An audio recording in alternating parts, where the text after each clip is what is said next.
The text from my daughter hit my phone at 11:47 p.m., just as I was wrapping my busted knuckles at Lucky's gym.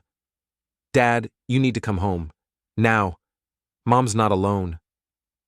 I stared at those words, my heart doing something between a skip and a full stop. Erin was supposed to be at college, 3 hours away. What the hell was she doing texting me about Melissa at midnight? My name's Daniel Hart, and up until 2 weeks ago I thought I had a pretty decent life. 44 years old, married to my college sweetheart for 22 years, one kid who was smart enough to get into state on a partial scholarship. I'd built a small construction business from nothing, working my ass off in the rain and snow of Millside, Michigan, while guys like Charles Mercer sat in air-conditioned offices and told people like me what we were worth. That was before Mercer decided my services were no longer required and handed me 2 weeks severance with all the warmth of a funeral director. Before Melissa started working late every night at that tech startup downtown. Before I started noticing the little things, new perfume, secretive phone calls, the way she'd suddenly developed an interest in girls' nights out with her best friend Sam. I unwrapped my hands and grabbed my keys. The drive home through Millside's empty streets gave me 20 minutes to think, and none of my thoughts were good. Our neighborhood looked different at night. All those perfect little houses with their perfect little secrets lit up by streetlights that made everything look like a movie set. Melissa's car was in the driveway. So was Charles Mercer's black BMW. I sat in my truck for a full minute, engine running, windshield wipers fighting the October drizzle. Part of me wanted to drive away, pretend I'd never gotten Erin's text, go back to Lucky's and drink until the world made sense again. But that's not who I am. I'm the guy who faces things head on, even when those things are about to destroy everything I've worked for. The front door was unlocked. The house was dark except for the glow coming from upstairs, our bedroom. I could hear voices, low and intimate, the kind of conversation that happens between people who think they're alone. I climbed the stairs slowly, my work boots silent on the carpet Melissa had insisted we install last year. "It's an investment in our home's value, Daniel," she'd said. "You have to think about these things." The bedroom door was cracked open. Through the gap, I could see my wife of 22 years in bed with the man who'd fired me. They weren't just having an affair. They were talking, planning, laughing about things that made my stomach turn. Charles was running his fingers through Melissa's hair I'd watched turn from blonde to carefully maintained blonde over the years, and telling her about his plans for the company. Daniel was extra weight anyway, he was saying. Guy never understood that construction is about relationships, not just swinging a hammer. Melissa laughed, that throaty laugh I used to love. He's so naive, still thinks hard work actually matters. It's almost sweet. Sweet doesn't pay for houses like this, Charles said, gesturing around our bedroom. Good thing you've got better taste in men than you used to. I pushed the door open. They both turned to look at me, and here's the thing that still gets me. They didn't look guilty. They looked annoyed, like I was interrupting something important. "Daniel," Melissa said, pulling the sheet up to cover herself. "What are you doing here?" "I live here," I said, my voice surprisingly steady. "Remember? 22 years, same house, same mortgage, same wife. Though I guess that last part's negotiable." Charles sat up, not bothering to cover himself. The arrogance was impressive, really. "Look, Hart, this is awkward, but—" "Awkward," I repeated. "That's one word for it." I looked around our bedroom, taking in the details. Melissa's clothes on the floor. Charles's expensive suit draped over the chair I'd bought her for her birthday 3 years ago. The bottle of wine on the nightstand. The good stuff, the kind we only opened for special occasions. "How long?" I asked. Melissa had the decency to look away. "Daniel, we need to talk about this like adults." "How long, Melissa?" 6 months, she said quietly. 6 months. I did the math. That took us back to April, right around the time Charles started making my life hell at work. right around the time Melissa started her fitness routine and began working late. "Well," I said, "that's interesting." I turned and walked out of the room. Behind me, I could hear them whispering urgently, but I didn't care what they were saying. I had other things to think about. In the garage, I found my old baseball bat, the Louisville Slugger I'd bought when Erin was 8 and wanted to play Little League. She'd lost interest after one season, but I'd kept the bat. Sentimental value. Charles's BMW was parked right behind Melissa's Honda, blocking her in. Thoughtful guy. I walked around the car slowly, admiring the paint job. Charles always bragged about this car, how much it cost, how it was a symbol of his success. "You are what you drive," he'd told me once. "That's why I drive a BMW and you drive a pickup truck." I keyed the passenger side first, a long, deep scratch from the headlight to the tail light. Then I walked around to the driver's side and gave it the same treatment. The sound of metal on metal was deeply satisfying. For the gas tank, I used the protein powder from my gym bag, the expensive stuff that was supposed to help build muscle. I figured Charles's engine could use some protein too. I took a selfie with the damaged car and texted it to Charles's number. "Thanks for the severance package. Enjoy the ride home." Then I got in my truck and drove away, leaving my wife and her lover to figure out their next move. The next morning, I woke up in the spare room at Lucky's gym. Lucky Torres had been running the place for 30 years, ever since he retired from professional boxing with a record of 23-4 and a face that looked like it had argued with too many fists. He was also the closest thing I had to a father figure, since my own dad had taken off when I was 12. "Coffee's on the counter," Lucky called from the office. "And your phone's been buzzing like a pissed-off hornet." I had 17 missed calls from Melissa, 12 from Charles, and 3 from numbers I didn't recognize. There were also 46 text messages, ranging from Melissa's "we need to talk" to Charles's more colorful descriptions of what he planned to do to me. "Let me guess," Lucky said, appearing in the doorway with his own cup of coffee. "The wife." "The wife and my ex-boss," I said. "Caught them in bed last night." Lucky nodded like this was the most normal thing in the world. "I figured it was something like that when you showed up here looking completely worn down. What did you do about it?" "Keyed his car. Put protein powder in his gas tank." "That's it?" Lucky looked disappointed. "Danny, you're thinking too small. These people screwed you over. Your job, your marriage, probably your finances if I know anything about divorces. You want to hit back? You gotta hit where it hurts." My phone buzzed with another call from Melissa. I let it go to voicemail. "Where does it hurt, Lucky?" "Reputation, money, ego, the things that matter to people like them." He sat down across from me, his scarred hands wrapped around his coffee mug. "You know what your problem is, Danny? You're too honest. You think everyone plays by the same rules you do. But guys like Mercer, they don't have rules. They have advantages. So what do? You learn to play their game, but you play it better." My phone rang again. This time it was Erin. "Dad, are you okay? Mom's been calling me all morning, crying about some fight you guys had." "I'm fine, sweetheart. Where are you?" "I'm at school, but I'm thinking about coming home. Mom sounds really upset." "Don't," I said quickly. "Stay at school. Focus on your classes. This is between your mother and me." "Dad, what happened? Mom won't tell me anything except that you lost your temper and destroyed someone's property." Lost my temper. That was rich. I'd been the calmest person in that bedroom last night. "Your mother and I are having some problems," I said, "but it's not your fault, and it's not your responsibility to fix it, okay?" "Okay," she said, but I could hear the doubt in her voice. "I love you, Dad." "I love you too, kiddo." After I hung up, Lucky handed me a newspaper, the Millside Tribune, our local gossip rag disguised as journalism. On page 3, there was a small item about vandalism in the Brookside neighborhood. My neighborhood.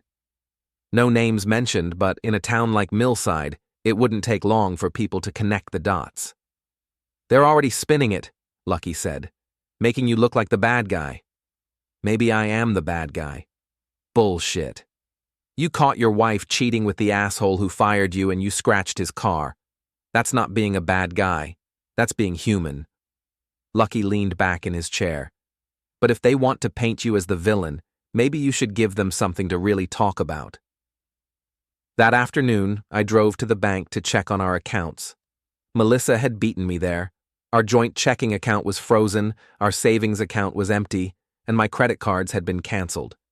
22 years of marriage, and she'd managed to cut off my access to our money in less than 12 hours. The bank manager, a nervous little man named Peterson, looked like he'd rather be anywhere else.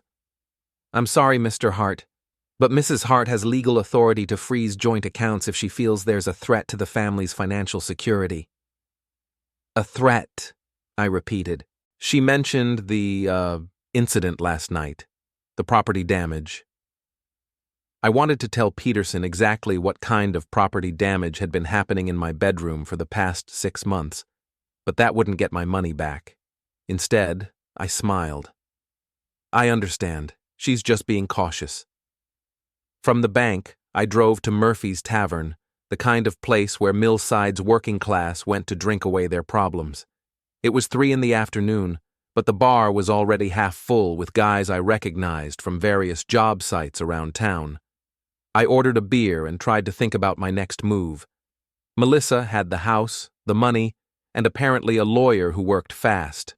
Charles had the connections, the social standing, and probably enough dirt on me from my years working for him to make any legal challenge difficult. But I had something they didn't expect. Nothing left to lose. My phone buzzed with a text from a number I didn't recognize. "Saw the news about your little tantrum. Maybe it's time you learned some respect. CM. Charles. Texting me from a different phone, probably because he was worried I'd screenshot his threats. I was typing a response when someone tapped me on the shoulder. "Danny Hart? Jesus, I heard you went crazy last night." I turned around to see Mike Patterson, a guy I'd known since high school. We'd been friends once before life and different career paths pulled us in different directions. Mike had gotten into real estate, married a woman who thought she was better than everyone else, and gradually stopped returning my calls. "Hey, Mike," I said. Crazy might be a strong word. "Come on, man. Everyone's talking about it. You trashed Charles Mercer's car because he fired you? That's not like you." "You're right," I said. "It's not like me. The old me would have just taken it." Mike looked uncomfortable. "Look, Danny, I know you're going through a rough time, but maybe you should think about getting some help. Professional help. Professional help. Anger management, maybe. Counseling.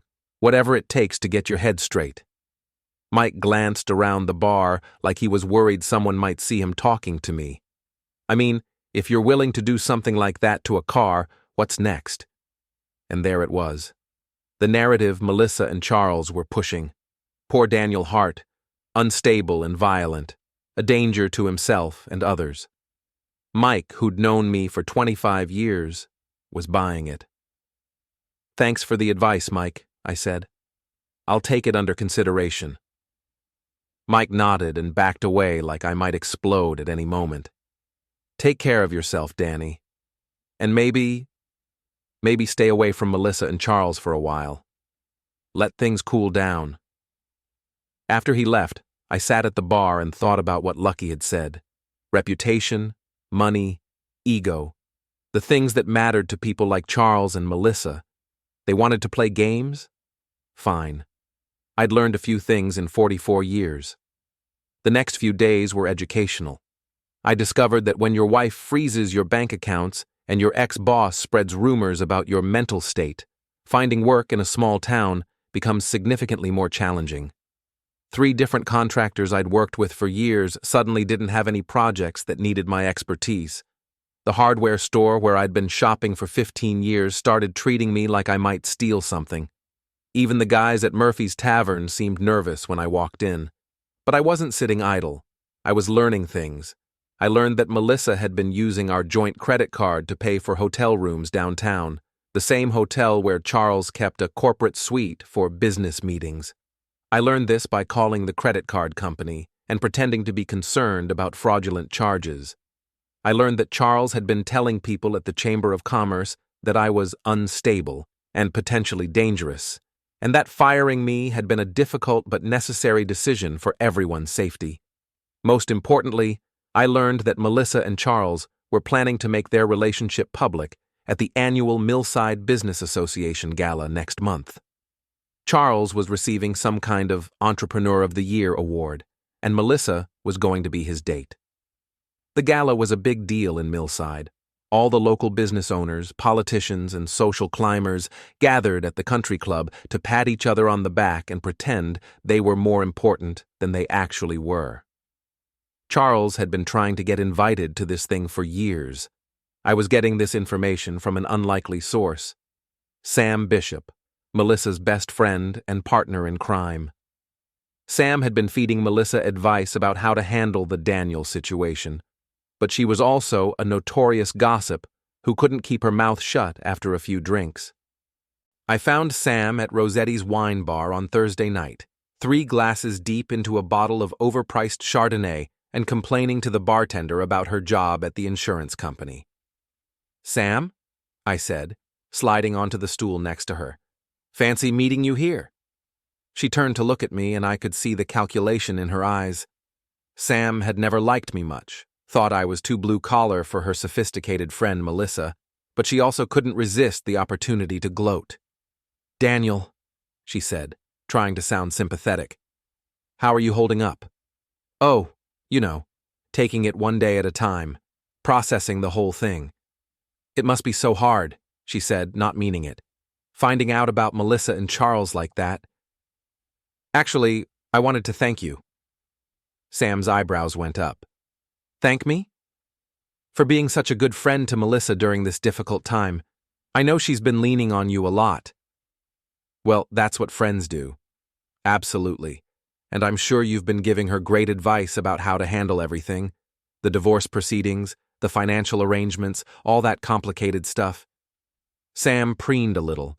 She loved being seen as the wise, sophisticated friend who knew how the world really worked.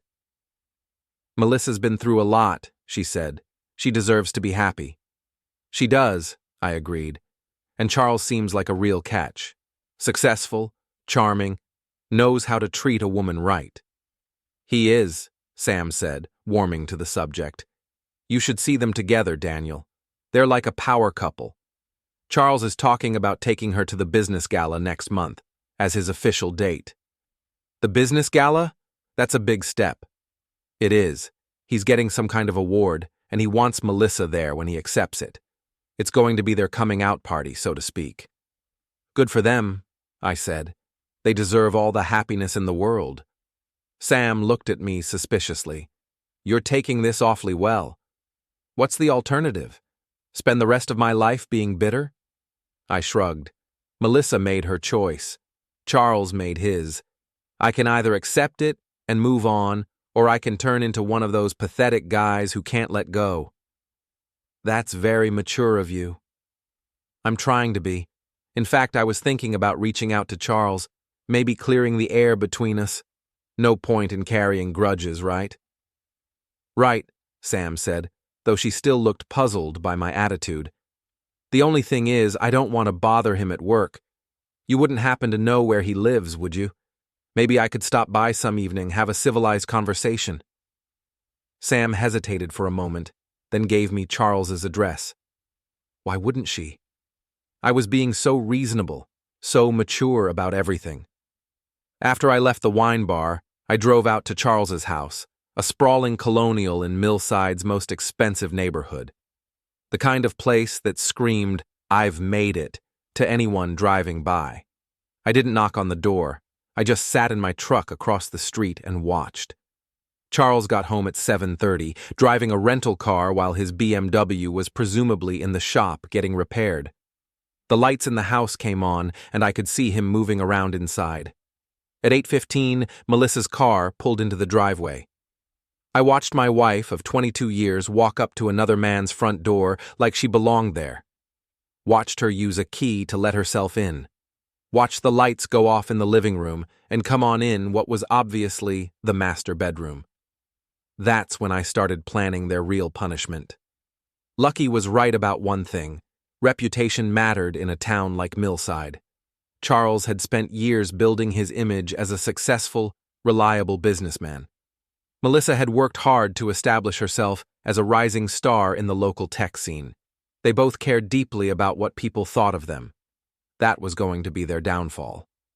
I started small.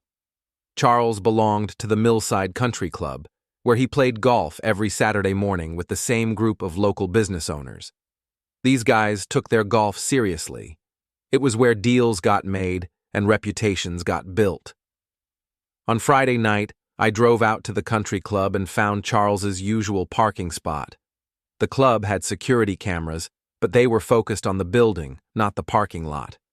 I had maybe 10 minutes before the overnight security guard made his rounds. I didn't damage Charles's rental car. That would have been too obvious, too much like what I'd done before.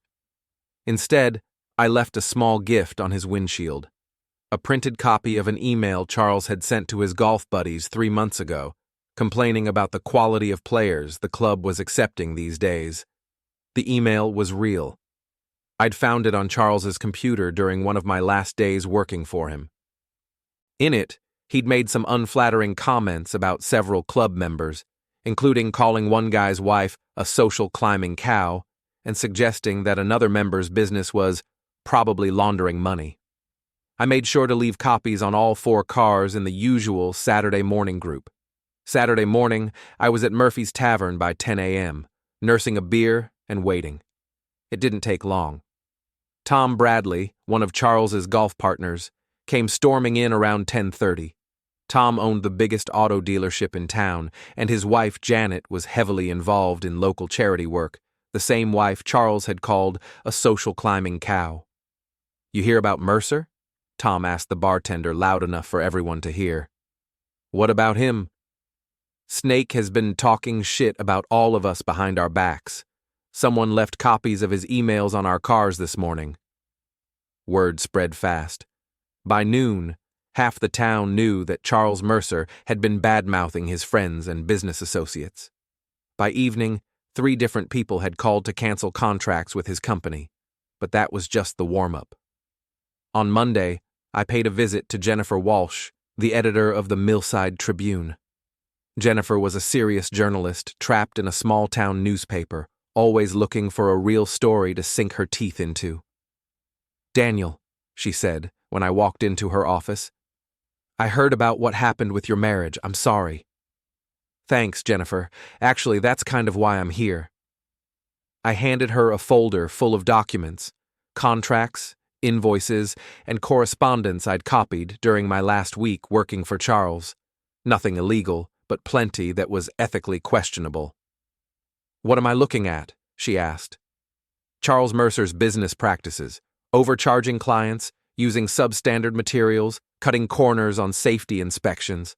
All perfectly legal, but not exactly the kind of thing you'd want your customers to know about." Jennifer flipped through the documents, her reporter instincts kicking in. "Where did you get these?" "I worked for the man for 3 years. I kept good records. This looks like a revenge play, Daniel.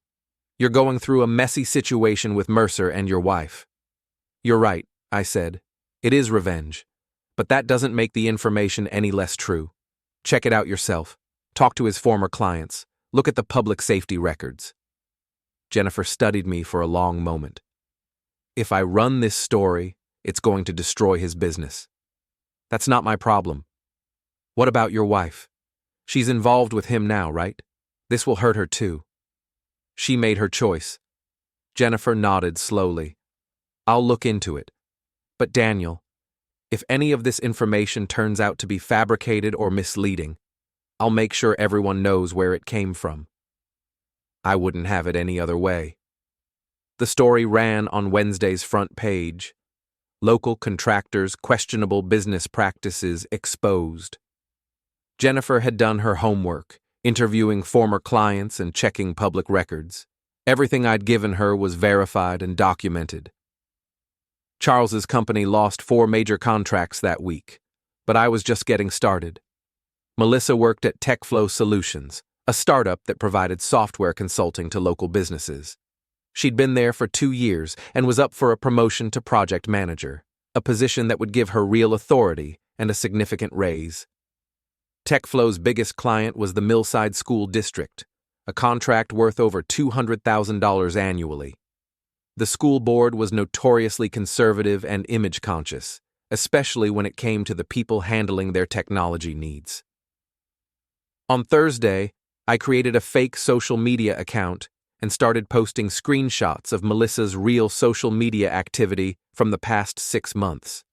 Nothing illegal or inappropriate, just evidence of her lifestyle during the period when she was supposedly happily married to me. Photos of her at expensive restaurants during times when she'd told me she was working late. Check-ins at hotels when she'd claimed to be at business conferences. Pictures of her wearing jewelry and clothes that our family budget definitely couldn't afford. The posts were tagged with TechFlow's corporate hashtag and included comments about professional integrity and family values. By Friday, the school board had received a dozen calls from concerned parents asking about the moral character of the people handling their children's data. Melissa was called into her boss's office on Friday afternoon. She wasn't fired, but her promotion was postponed pending a review of her professional conduct. That evening, my phone rang. It was Melissa. "What the hell do you think you're doing?" she screamed as soon as I answered. "I'm not sure what you mean." "Don't play dumb with me, Daniel. The social media posts, the newspaper story about Charles, this is you." "That's a serious accusation, Melissa. Do you have any proof?" "I don't need proof. I know you." "Apparently you don't know me as well as you thought." There was a long pause. When Melissa spoke again, her voice was colder than I'd ever heard it. "This ends now, Daniel. Whatever game you think you're playing, it stops today." "What game? I'm just an unemployed construction worker with anger management issues. At least, that's what everyone keeps telling me." "I'm warning you." "Are you threatening me, Melissa? Because I should probably mention that I'm recording this call." I wasn't, but she didn't know that.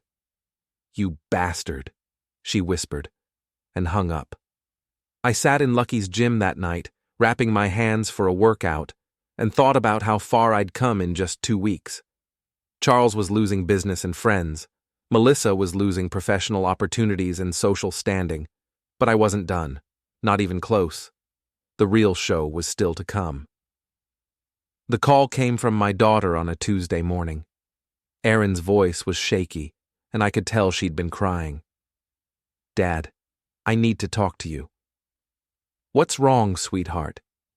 "It's about Mom and everything that's been happening. Can you come pick me up? I want to come home for a few days." I drove the 3 hours to State University through a cold October rain, my mind racing through possibilities. Erin had been staying out of the drama between Melissa and me, focusing on her classes and her part-time job at the campus bookstore. For her to call me like this meant something big had happened. I found her waiting in the lobby of her dormitory, a small suitcase at her feet and her laptop bag slung over her shoulder. She looked like a younger version of her mother, but with my stubborn chin and my tendency to think before she spoke. "Hey, kiddo," I said, wrapping her in a hug. "You okay?" "Not really," she said into my shoulder. "Can we just go?" We drove for an hour before she was ready to talk. Finally, as we passed the exit for Millside, she opened her laptop and showed me what had upset her. "Some of my friends back home have been sending me things," she said, "about you and Mom and Mr. Mercer." The screen showed a Facebook group called Millside Community Watch, one of those local gossip forums where people shared news, complaints, and rumors about their neighbors.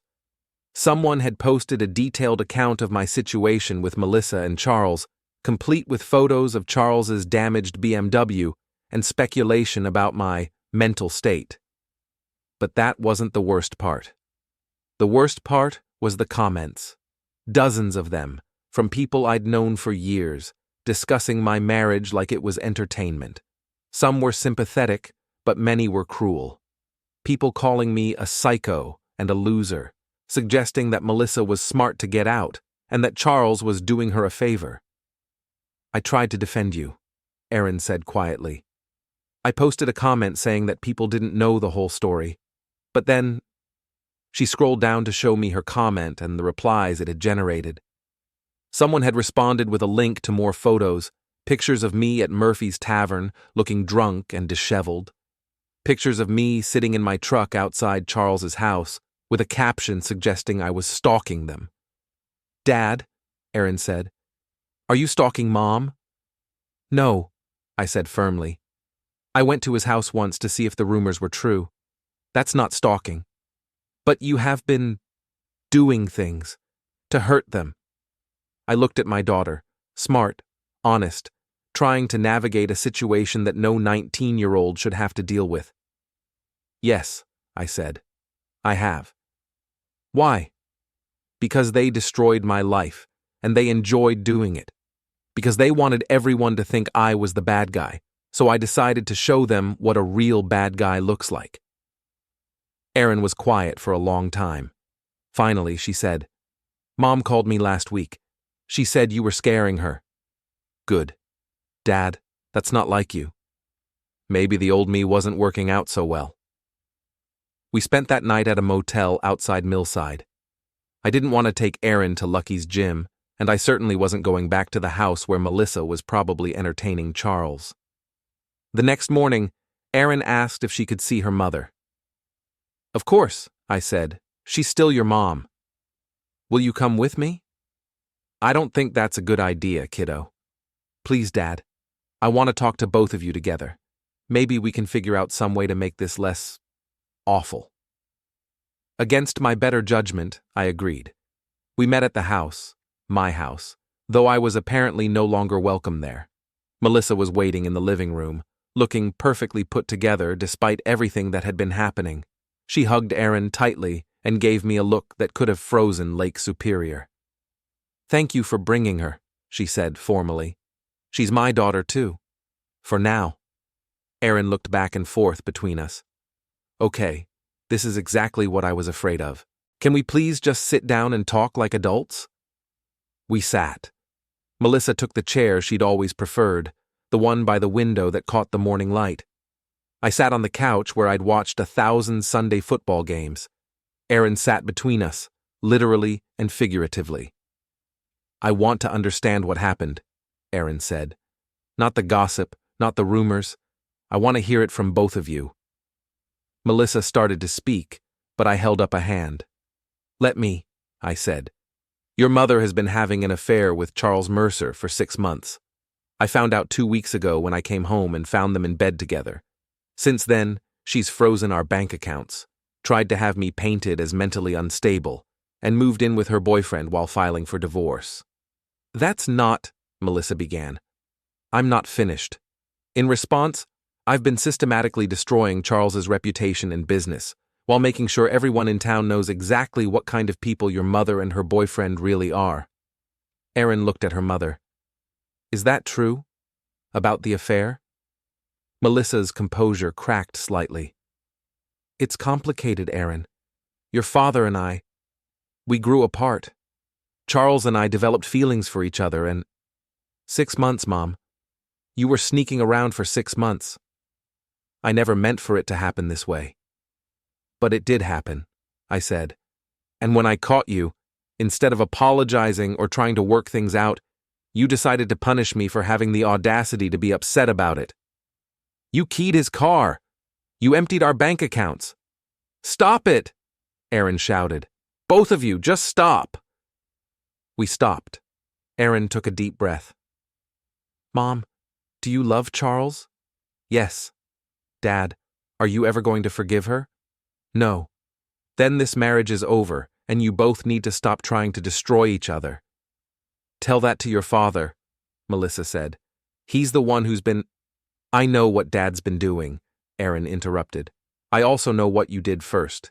You both screwed up, but you screwed up first, Mom. Melissa looked like she'd been slapped. Here's what's going to happen, Aaron continued.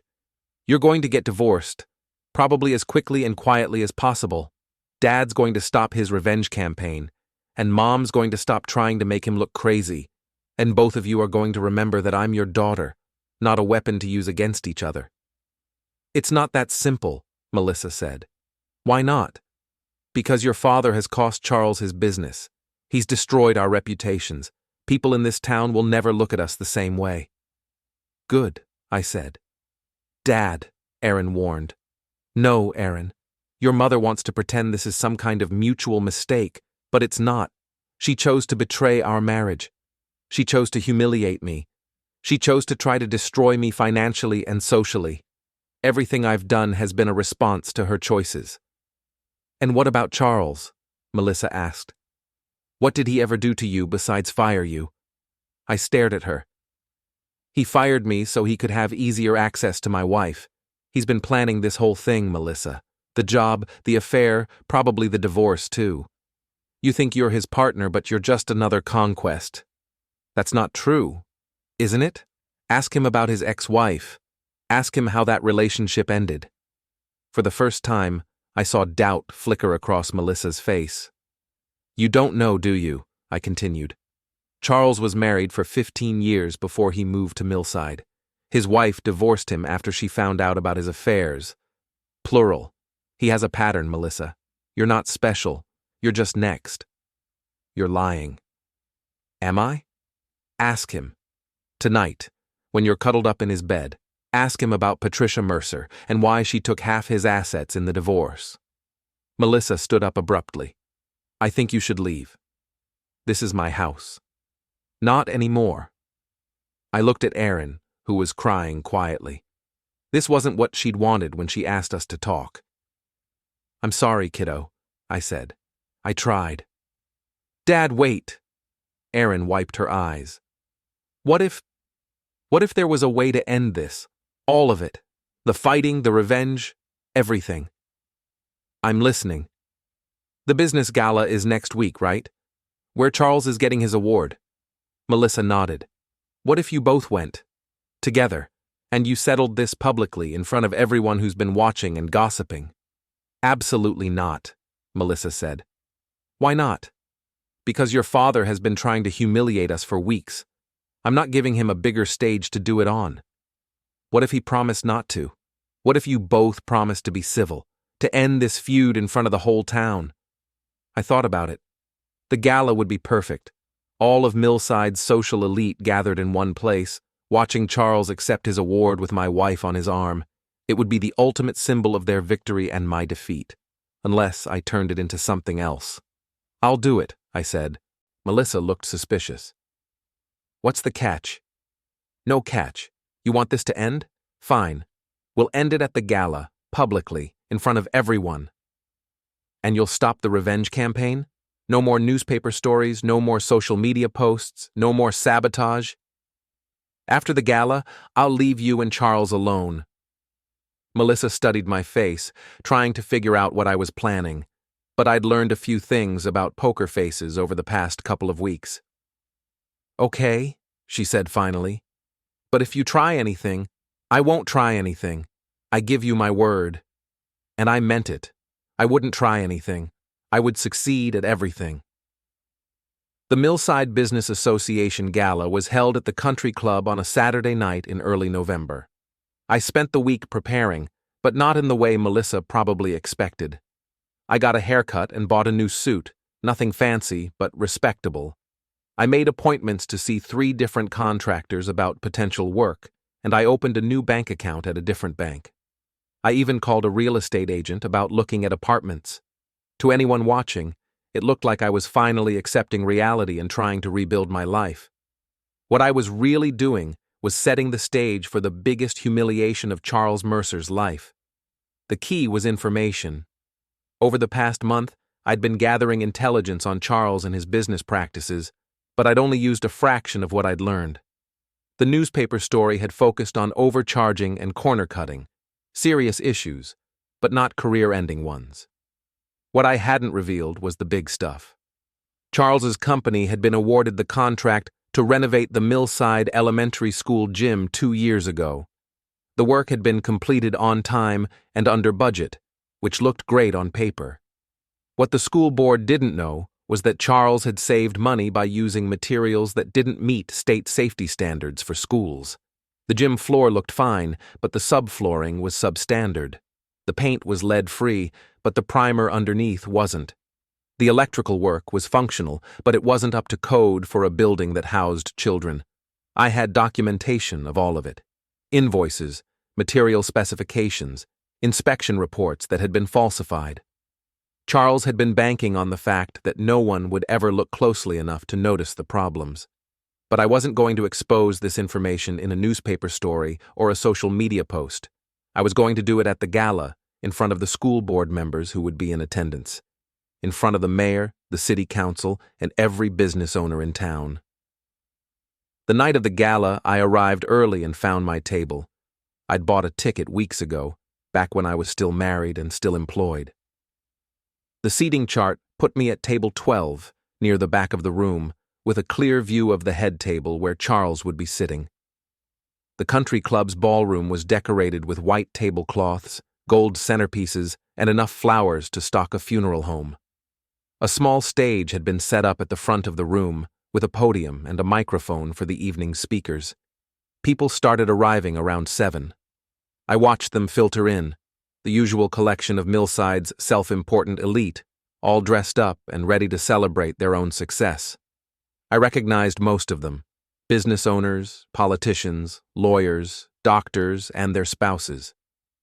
Charles and Melissa arrived at 7:30, making an entrance that was clearly calculated for maximum impact. Charles wore a tuxedo that probably cost more than my truck, and Melissa wore a black evening gown that showed off the jewelry Charles had apparently been buying her. They worked the room like politicians, stopping at each table to shake hands and accept congratulations. Charles was in his element, the successful businessman being honored by his peers with a beautiful woman on his arm. Melissa played her part perfectly, smiling and laughing at all the right moments. To anyone watching, they looked like the perfect power couple. I waited. Dinner was served at 8, rubber chicken and overcooked vegetables, the standard country club fare. I ate slowly, watching Charles and Melissa at the head table, surrounded by the mayor, the president of the Chamber of Commerce, and other local dignitaries. At 9 o'clock, the speeches began. The mayor spoke first, welcoming everyone and talking about the importance of local business to Millside's economy. The Chamber of Commerce president followed, discussing the criteria for the Entrepreneur of the Year award. Then it was time for Charles's moment of triumph. He walked to the podium to enthusiastic applause, carrying the crystal trophy that symbolized his achievement. He looked confident, successful, untouchable. "Thank you," he said into the microphone. "This is truly an honor." He launched into his prepared speech, 5 minutes of humble bragging about his company's success, his commitment to the community, and his vision for Millside's future. The audience listened politely, occasionally applauding at the appropriate moments. I let him finish. When the applause faded and Charles started to return to his seat, I stood up. "Excuse me," I called out, loud enough for everyone to hear. "I have a question." The room went quiet. Charles stopped halfway back to his table, his face already showing the first signs of concern. "Mr. Hart," the chamber president said, "this isn't really the appropriate time for—" "It's okay," Charles said, trying to maintain his composure. "I'm happy to answer questions." I walked toward the front of the room, pulling a folder from inside my jacket. Every eye in the room was on me. "Mr. Mercer," I said, "in your speech, you talked about your commitment to the community and your high standards of workmanship. I was wondering if you could explain these." I opened the folder and pulled out the first document, a material specification sheet for the elementary school gym renovation. This shows that you specified one type of flooring material in your bid to the school district, but you actually installed a cheaper, substandard material. The difference saved you about $15,000, but it also created a potential safety hazard for the children who use that gym. Charles's face went pale. I don't know what you're talking about. Really? Because I have the invoices right here. Would you like me to read them aloud? The room was silent. I could see school board members at various tables leaning forward, suddenly very interested in what I had to say.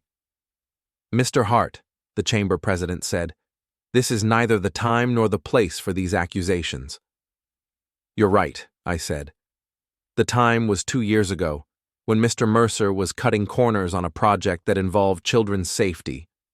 The place was the school board meeting where he should have disclosed what he was actually planning to install. I pulled out another document. This is an inspection report that shows the electrical work in the gym doesn't meet current safety codes.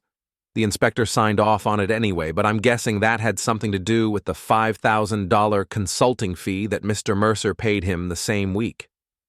Charles found his voice. These are fabricated documents. This man has been harassing me and my girlfriend for weeks. He's clearly unstable. Girlfriend? I repeated, looking directly at Melissa. Is that what you are, Melissa? His girlfriend? Melissa looked like she wanted to disappear into the floor. Because I was under the impression that you were his partner, his equal, the woman he was planning to build a future with. I turned back to Charles. But I guess when you're talking to a room full of your peers, she's just your girlfriend. I pulled out the final document, the one I'd been saving for last. This is a copy of Charles Mercer's divorce decree from his previous marriage.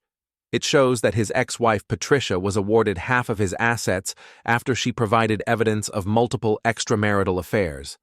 According to the court records, Mr. Mercer has a pattern of seducing married women, using them to advance his business interests, and then discarding them when they're no longer useful.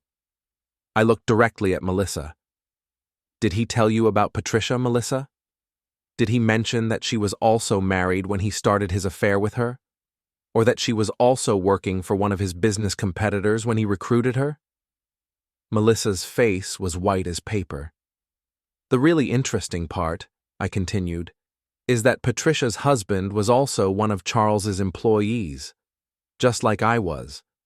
Charles seems to have a type, married women whose husbands work for him. It gives him leverage, you see. Power. Charles stepped toward me, his composure finally cracking completely. You snake. Careful, Charles. We're in public. People are watching. And they were. The entire room was staring at us, hanging on every word. Some people were recording with their phones. This was going to be all over social media within hours. You want to destroy me, Charles said. No, I replied. I want to expose you. There's a difference. I turned to address the room. Ladies and gentlemen, I apologize for interrupting your evening, but I thought you should know exactly who you're honoring tonight. Charles Mercer isn't just a successful businessman. He's a man who cuts corners on projects involving children's safety. He's a man who bribes inspectors and falsifies reports. He's a man who destroys families for sport. I walked over to where Melissa was sitting, still frozen in shock. And Melissa, I said softly, he's a man who will do exactly the same thing to you that he did to Patricia. The only question is whether you'll figure it out before or after he's moved on to his next conquest. I turned back to Charles one last time. Congratulations on your award. I'm sure you've earned it. Then I walked out of the ballroom, leaving behind the wreckage of Charles Mercer's reputation and the sound of 300 people talking at once. Outside in the parking lot, I sat in my truck for a few minutes, letting the adrenaline fade. My phone was already buzzing with calls and texts, but I ignored them. I'd kept my promise to Melissa. After the gala, I would leave her and Charles alone. Of course, after tonight, I wasn't sure there would be much left of Charles to leave alone. 3 days later, the Millside School District announced that they were launching a full investigation into the elementary school gym renovation. Charles's company was suspended from all current municipal contracts pending the outcome. A week after that, Melissa moved out of Charles's house and back into ours, though I was no longer living there. She filed for divorce, citing irreconcilable differences. Charles left town 2 weeks later, just ahead of a criminal investigation into the bribery allegations. I found out about all of this from Lucky, who heard it from his customers at the gym. I was living in a small apartment across town by then, working on a new construction project, a major office building renovation that would keep me busy for the next 6 months.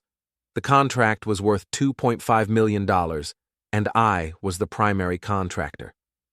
It turns out that when you publicly expose corruption in local government projects, other clients start to see you as someone who values integrity over profit.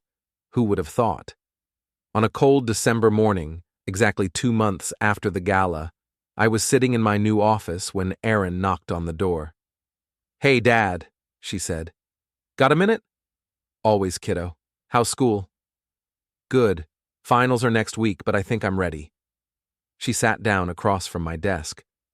"I wanted to talk to you about what happened at the gala." "What about it? Was it all true? Everything you said about Charles?" "Every word. And you had proof of all of it?" "Documented proof. The FBI has copies now, thanks to the criminal investigation." Erin nodded slowly. "So you could have exposed him any time. You didn't have to wait until the gala." "That's right. But you wanted to humiliate him, publicly." "I wanted justice, Erin. There's a difference." "Is there?" I thought about that for a moment. "Your mother and Charles didn't just betray me personally. They tried to destroy my reputation, my livelihood, my relationships with people I'd known for years. They wanted everyone to think I was unstable, dangerous, pathetic. So you decided to show them what those things actually looked like." "I decided to show them the consequences of their choices." Erin was quiet for a while, looking out the window at the construction site where my crew was working.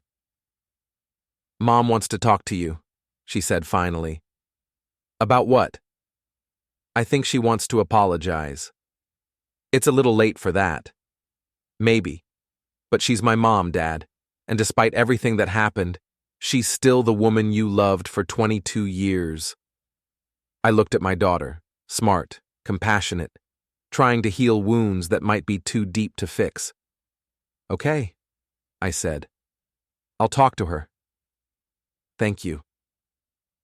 After Erin left, I sat in my office and thought about forgiveness, justice, and the difference between the two. I thought about the man I'd been 2 months ago, trusting, naive, willing to believe the best about people even when the evidence suggested otherwise. That man was gone. He'd passed the night I found my wife in bed with another man. The man who'd taken his place was harder, smarter, and significantly less forgiving. But he was also successful, respected, and nobody's fool. I wasn't sure if that was a fair trade, but it was the one I'd made. My phone buzzed with a text message from an unknown number. "This is Patricia Mercer. I saw the news about Charles. Thank you for doing what I couldn't. He won't hurt anyone else now." I stared at the message for a long time, then deleted it. Outside my window, my construction crew was building something new from the ground up. It was hard work, but it was honest work. The kind of work that created something lasting and valuable. The kind of work that mattered. I turned back to my computer and got back to business.